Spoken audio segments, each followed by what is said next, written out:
नमस्कार। एबीपी बिहार के तमाम दर्शकों का बहुत बहुत स्वागत है। आपके साथ मैं हूं अखिलेश आनंद और अभी जिस शख्सियत से मैं आपको मुखातिब करवाने जा रहा हूं, जिनसे मैं आपका तारुफ करवाऊंगा, आज की तारीख में आप समझ लीजिए कईयों के लिए वो प्रेरणा है। मेरे साथ नितेश जी जुड़ रहे हैं। यूपीएससी की परीक्षा में इस बार 22वां रैंक आपको मिला है और आने वाले भविष्य के लिए आपको बहुत बहुत शुभकामनाएं नितेश जी, और बहुत बहुत स्वागत आपका हमारे इस कार्यक्रम में। धन्यवाद धन्यवाद।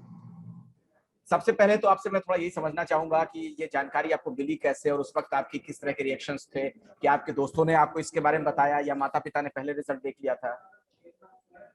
एक्चुअली मेरी पत्नी ने ये देखा था। पत्नी ने मुझे देख के, कॉल पे ही थे, वो लिस्ट निकाल के पढ़ के सुनाया, तो काफी एक्साइटिंग था। अच्छा, मैं देख रहा था आपके बारे में, जो मुझे जानकारी मिली कि आप इनकम टैक्स कमिश्नर के पद पर अभी कार्यरत हैं, मतलब अभी आईआरएस हैं आप? जी, मैं अभी आईआरएस हूँ, इनकम टैक्स डिपार्टमेंट में। अच्छा, तो ये वाली परीक्षा कब आपने पास की थी यूपीएससी के? ये मैंने यूपीएससी 2019 में क्लियर किया था और उसके बाद मैंने आईआरएस आईटी ज्वाइन कर लिया और अभी मैं अंडर ट्रेनिंग हूँ national academy of direct taxes Nagpur में। वाह, मैं भी बिहार का रहने वाला हूँ मूलतः, इस लिहाज से मुझे बड़ी खुशी भी हो रही है आपसे बात करके। आपने पूरे बिहार का नाम रोशन किया है। थोड़ा मुझे ये बताइए जी कि ये जो आपको लगा कि मैं आईएएस ही बनूं, इसके पीछे क्या सोच थी, क्यों आखिर? क्योंकि आईआरएस आप बन चुके थे। अमूमन लोग जी उसके बाद तैयारी वगैरह नहीं करते हैं, एक नौकरी करने लगते हैं तो जी चलो फिर कुछ तो मिल गया, उस तरह से तैयारी जी शुरू हो जाती है जीवन की उनकी। जी जी।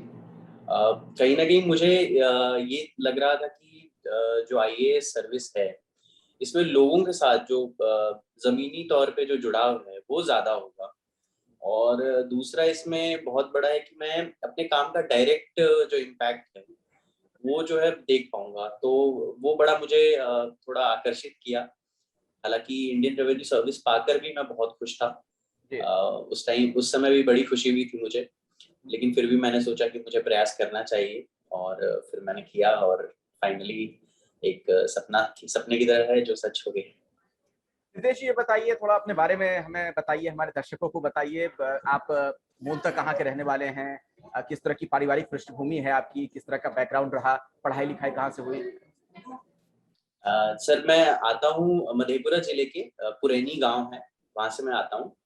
और जो मेरी पहली शुरुआती शिक्षा है वो 10th तक यानी मैट्रिक तक मैंने अपने गांव से, जो गवर्नमेंट स्कूल था वहां से करी है। उसके बाद हायर एजुकेशन के लिए मैं कलकत्ता चला गया, तो वहाँ पे मैंने ग्रेजुएशन किया है सेंट जेवियर्स कॉलेज कोलकाता से। और उसके साथ ही साथ मैंने चार्टर्ड अकाउंटेंसी भी कंप्लीट करी थी। और फिर मेरा मन हुआ कि मैं यूपीएससी करूंगा, तो मैंने यूपीएससी की तैयारी शुरू कर दी और फिर फाइनली आज जाके जो आखिरी लक्ष्य है वो पूरा हुआ। जिस प्रदेश से आप आते हैं, बिहार से, बिहार हो, यूपी हो, खासतौर पर पूरी हिंदी बेल्ट, ज्यादातर युवाओं का ये सपना होता है कि आईएएस बने, आईपीएस बने, आईएफएस बने। और जब वो बड़े महानगरों की तरफ जाते हैं, पलायन करते हैं, तो उसी तैयारी के सिलसिले में जाते हैं। कुछ लोग आईएएस बन जाते हैं, कुछ नहीं बन पाते हैं, कुछ और काम करने लग जाते हैं। उन्हें थोड़ा आप क्या बताना चाहेंगे? आपने कैसे तैयारी की? किस तरीके के आप कौन से सब्जेक्ट आपके पास थे? और क्या ऐसी चीज चाहिए जो एक शख्स को आईएएस की इस परीक्षा में उत्तीर्ण कराए? देखिए, पहले तैयारी का तो जहाँ तक सवाल है, आजकल जो मटेरियल है, जो तैयारी का मटेरियल है वो इंटरनेट पे इतना ज़्यादा अवेलेबल है। तो उसका तो आप समझ लीजिए कि कहीं भी आप किसी भी देश के कोने में बैठे हैं, आप आराम से एक्सेस करके जो है तैयारी अपनी कर पाएंगे। और दूसरा, जहाँ तक तैयारी करने का प्रश्न है, तो मेरा मानना है कि सबसे पहले जो भी इस तैयारी में आगे बढ़ना चाहता है उसको सबसे पहली चीज ध्यान देनी चाहिए, वो है सिलेबस। जो यूपीएससी ने जो सिलेबस निकाला है उसको अच्छे से पढ़ लें। थोड़ा समय लगाकर उसका जो है एनालिसिस करें कि किन किन सब्जेक्ट्स हैं, कौन कौन से विषय हैं जिन पे ध्यान देना है। उसके बाद में जो जनरल जो हम बुक्स वगैरह सजेस्ट करते हैं जो कि नॉर्मल है, मतलब उसमें कोई एक पैटर्न बन चुका है कि ये कुछ बुक्स है जो आपको पढ़नी है, उनको फॉलो करते हैं।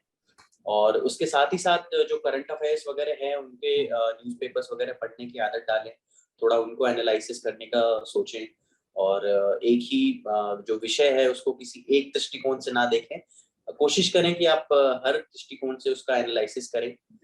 और इसके अलावा जो बेसिक क्वालिटीज होती हैं जो हर प्रिपरेशन में लगती हैं कि आप एक डिसिप्लिन्ड आपको अपना शेड्यूल रखना पड़ेगा। कई बार हो सकता है कि आपको सक्सेस नहीं मिलेगी, उस टाइम पे आपको हताश नहीं होना है, सेल्फ डाउट मत लाइए, ज़्यादा विश्वास कीजिए खुद पे, आप कर सकते हैं। और अगर आप कंसिस्टेंटली करेंगे इस तैयारी को तो मेरा विश्वास है कि आप ज़रूर ही सफलता प्राप्त करेंगे। अच्छा, अगर मैं सही हूँ तो मेरे ख्याल से ये 5वां प्रयास था आपका, 5th अटेम्प्ट था। ये मेरा छठा अटेम्प्ट था। अच्छा, और ये जो आप आईआरएस बने वो क्या 3rd अटेम्प्ट में? नहीं, मेरा 4th अटेम्प्ट था जिसमें मैं आईआरएस बना था। उस अच्छा। समय मेरी रैंक आई थी 96 रैंक आई थी मेरी ऑल इंडिया। और उसके बाद मैंने फिर से दिया था एग्जाम और उस टाइम रैंक इम्प्रूव नहीं हो पाई, मेरी 299 आई थी। तो फिर फाइनली मैंने ये वाला अटेम्प्ट दिया जो मेरा आखिरी अटेम्प्ट भी था। अच्छा, तो इसमें मेरी 22nd आ गई। तो अगर आप आईएएस बनना चाह रहे हैं आने वाले दिनों में, आप क्या चाहेंगे? होम कैडर ही चाहेंगे? सर मेरा ऐसा कोई रिजर्वेशन नहीं है कि फलना स्टेट ही मिले। भारत में किसी कोने में भी अगर सर्विस देने को मौका मिले तो सौभाग्य ही होगा। अच्छा, आप देखिए मधेपुरा के रहने वाले हैं। मैं मधेपुरा भी अभी होकर आया था, बिहार इलेक्शन के दौरान वहाँ पर था जो एबीपी न्यूज का कार्यक्रम है कौन बनेगा मुख्यमंत्री, उसी के सिलसिले में।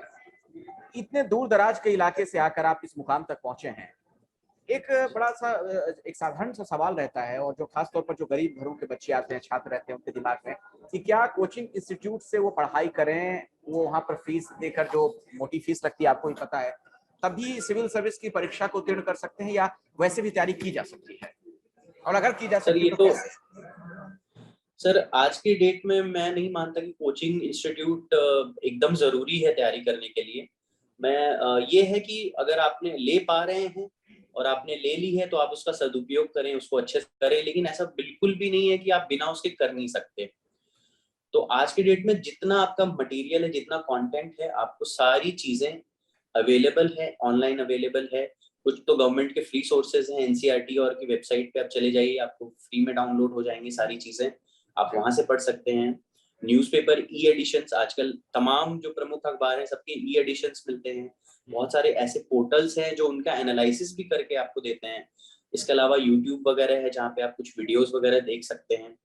तो जिस हिसाब से इंटरनेट के माध्यम से ये जो एक तरह से डेमोक्रेटाइजेशन ऑफ हो गया है इस तैयारी का, तो इसके बदौलत तो मुझे लगता है कि कहीं से भी आप बैठ के इसकी बिल्कुल अच्छे से तैयारी कर सकते हैं।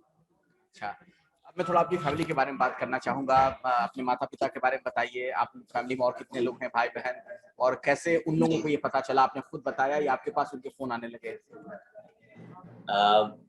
जी, मेरे मम्मी पापा दोनों गांव में पुरैनी में रहते हैं, मधेपुरा में। अच्छा। और जो है पापा शायद शाम को दुकान पे थे अपनी, तो उनको जो है पहले तो थोड़े छोटा ही गांव है तो कई बार तुरंत खबर हो जाती है, तो कोई आके उन्होंने बताया पापा को कि जो है नितेश का 22वां रैंक आया है। पापा एक अचानक से फोन आया पापा का कि ऐसे ऐसे आया। मैंने कहा कि मैं आप कॉल कर ही रहा था, इतने में पापा को पता चल गया। फिर मेरे घर में दो मेरी छोटी बहन है, एक छोटा भाई है, मम्मी है, दादाजी दादी माँ है और मेरी पत्नी है। तो पत्नी ने तो मुझे न्यूज दी ही थी कि सिलेक्शन हो गया है। अच्छा, आपको फिर मैंने जानकारी आपकी पत्नी ने दी? जी जी जी, मेरी पत्नी ने दी। अच्छा, बाजी मार गई इस तो मामले में वो आपसे? जी बिल्कुल, मुझे मुझे एक्चुअली थोड़ा लिस्ट मिल ही नहीं रही थी, पता नहीं कैसे वो वेबसाइट नहीं खुल रही थी, पर उनके पास आ गई थी पीडीएफ। तो हाँ। उन्होंने देख के मुझे बताया। फिर मैंने मम्मी को और अपनी दोनों बहनों को कॉल लगाया, कॉन्फ्रेंस में लिया, उनको बताया। तो इस तरह से फिर फैमिली को पता चला, सब बहुत खुश हुए। जी, आपके पास अभी भी फोन आ रहे होंगे, इसलिए मैं ज्यादा आपको व्यस्त अभी नहीं रखूंगा। आप बाकी लोगों से भी बात करते रहिए, बधाइयां स्वीकार करते रहिए। एक आखिरी सवाल आपसे पूछना चाहूंगा, जी बतौर बिल्कुल। आईएएस आपको क्या लगता है आने वाले दिनों में आपके लिए क्या चुनौतियां होंगी, और क्या बदलते हुए समय में आप देखते हैं कि एक आईएएस का जो रोल है वो भी समाज के प्रति बदलता हुआ दिख रहा है आपको? सर चुनौतियां तो पहले कुछ मूलभूत होती हैं जहाँ पे आप पोस्टेड होते हैं, उनकी जो बुनियादी समस्याएं हैं वो दूर करने की। दूसरा है कि मूल एक और जो चुनौती है कि कैसे आपको हमेशा जो है लोगों से जुड़ के रहना है, उनकी प्रॉब्लम्स क्या है, हमेशा उसके प्रति अटेंटिव रहना है। और इसी के साथ ही जो रोल बदल रहा है आईएएस का, तो मेरे ख्याल से जो एक सिटीजन सेंट्रिक गवर्नेंस है उसके प्रति रोल चेंज हो रहा है। अब आईएएस या किसी भी प्रशासनिक अधिकारी को एक फैसिलिटेटर के तौर पे ज्यादा काम करना चाहिए। जो और उसको चाहिए कि जो लोगों को बेसिक नीड्स हैं वो अगर फुलफिल हो जाएं तो उसके बाद जो है वो एक इनेबलिंग फैक्टर का काम करता है। लोग अपने आगे की प्रगति खुद ब खुद कर सकते हैं, बशर्ते उनको बुनियादी हर क्षेत्र में जो है सुविधाएं प्रदान कर दी जाएं। चलिए रितेश जी, बहुत बहुत आपको शुभकामनाएं, एक बार फिर से ढेर सारी बधाइयां, भविष्य में आप अच्छा काम करें और आपके किए काम से समाज का, देश का भला हो। नमस्कार, धन्यवाद। बहुत बहुत थैंक यू।